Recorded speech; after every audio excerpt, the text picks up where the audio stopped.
ವ್ಯಾಪಾರ ಚೆನ್ನಾಗಿ ನಡೆಯುತ್ತಿದ್ದಿದ್ದು ಇದ್ದಕ್ಕಿದ್ದಂತೆ ಕುಸಿತ ಕಾಣುತ್ತಿದ್ದರೆ, ಅಂಗಡಿ ಮುಂಗಟ್ಟನ್ನು ತುಂಬ ಕಷ್ಟದಲ್ಲಿ ನಡೆಸುತ್ತಿದ್ದರೆ, ಚೆನ್ನಾಗಿ ನಡೆಯುತ್ತಿದ್ದ ದಿನಾಗಲೂ ಸಾವಿರಾರು ರೂಪಾಯಿ ಸಂಪಾದನೆ ಮಾಡ್ತಿದ್ದಂತಹ ವ್ಯಾಪಾರ ಈಗ ಕೇವಲ ನೂರಾರು ರೂಪಾಯಿಗೆ ಬಂದಿದೆ ಅನ್ನೋದಾದರೆ, ಈ ಒಂದು ಸರಳ ಪರಿಹಾರ ತಂತ್ರ ವಸ್ತುವನ್ನಿಟ್ಟು ಪೂಜೆ ಮಾಡಿ ನೇತು ಹಾಕುವುದರಿಂದ ಮೊದಲಿನಿಗಿಂತಲೂ ತುಂಬ ಚೆನ್ನಾಗಿ ವ್ಯಾಪಾರದಲ್ಲಿ ದೊಡ್ಡ ಅಭಿವೃದ್ಧಿ ಆಗುತ್ತದೆ.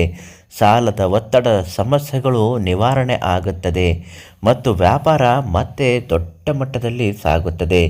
ಯಾವ ವಸ್ತುವನ್ನು, ಯಾವ ಬೇರನ್ನು ನಿಮ್ಮ ಅಂಗಡಿಯ ಒಳಭಾಗದಲ್ಲಿ ಕಟ್ಟಬೇಕು ಮತ್ತು ಅದನ್ನು ಹೇಗೆ ಪೂಜೆ ಮಾಡಬೇಕು ಇವತ್ತಿನ ಮಾಹಿತಿಯಲ್ಲಿ ತಿಳಿಸಿಕೊಡ್ತೀನಿ.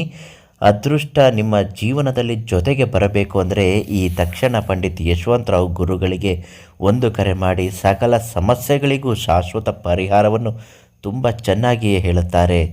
ಯಾವ ಒಂದು ಕೆಲಸ ಕಾರ್ಯಗಳು ಕೈ ಹತ್ತುತ್ತದೆ?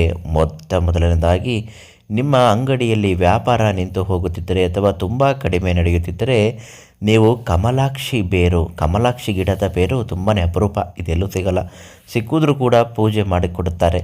ಈ ಕಮಲಾಕ್ಷಿ ಗಿಡದ ಬೇರನ್ನು ಮನೆಗೆ ತಂದು ಅದಕ್ಕೆ ಪೂಜೆ ಮಾಡಿ ನಂತರ ನಿಮ್ಮ ಅಂಗಡಿಗೆ ಮುಂಚೆನೇ ಎದ್ದು ಹೋಗಬೇಕು. ಅಂದರೆ ಬೆಳಗಿನ ಜಾವ 5 ಗಂಟೆಗೆ ಅಂಗಡಿಯನ್ನು ತೆರೆದು ಅಥವಾ ವ್ಯಾಪಾರ ಮಾಡುವ ಜಾಗದಲ್ಲಿ ಆ ಒಂದು ಕಮಲಾಕ್ಷಿ ಬೇರನ್ನು ತೆಗೆದುಕೊಂಡು ಬಂದು ಹಳದಿ ಬಟ್ಟೆಯಲ್ಲಿ ಸುತ್ತಿ ಗಂಟು ಹಾಕಿ ಅದನ್ನು ನಿಮ್ಮ ಮನೆಯಲ್ಲಿ ಮುಖ್ಯ ದ್ವಾರದ ಮೇಲ್ಭಾಗದಲ್ಲಿ ಬಿಗಿಯಾಗಿ ಕಟ್ಟಬೇಕು. ಮನೆಯ ಸದಸ್ಯರು ಎಲ್ಲರೂ ಅಲ್ಲಿಯೇ ಇದ್ದು ಪೂಜೆ ಸಂಪೂರ್ಣವಾಗುವವರೆಗೂ ಇರಲೇಬೇಕಾಗುತ್ತದೆ. ಇದು ಮೊದಲನೇ ದಿನ ಮಾಡುವಂಥದ್ದು.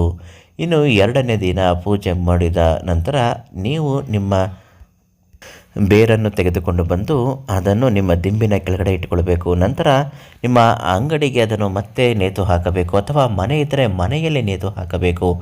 ಈ ರೀತಿ ಮಾಡುವುದರಿಂದ ಕ್ರಮೇಣ ವ್ಯಾಪಾರದಲ್ಲಿ ದೊಡ್ಡ ಮಟ್ಟದ ಯಶಸ್ಸು ಆಗುತ್ತದೆ.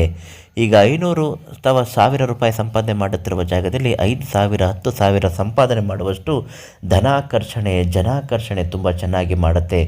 ಕಮಲಾಕ್ಷಿ ಗಿಡದ ಬೇರನ್ನು ಈ ಕೂಡಲೇ ಪಂಡಿತ್ ಯಶವಂತರಾವ್ ಗುರುಗಳಿಗೆ ಕರೆ ಮಾಡಿ ಅವರು ನಿಮ್ಮ ಕಷ್ಟವನ್ನು ಅರ್ಥ ಮಾಡಿಕೊಂಡು ಸಂಪೂರ್ಣ ಕಷ್ಟದಲ್ಲಿದ್ದವರಿಗೆ ಉಚಿತವಾಗಿ ಅದನ್ನು ನೀಡುತ್ತಾರೆ. ಈ ತಕ್ಷಣ ನೀವು ಮಾಡಬೇಕಾಗಿರುವ ಕೆಲಸ, ಒಂದು ಫೋನ್ ಕಾಲ್ ಯಾರಿಗೆ ಮಾಡಬೇಕು?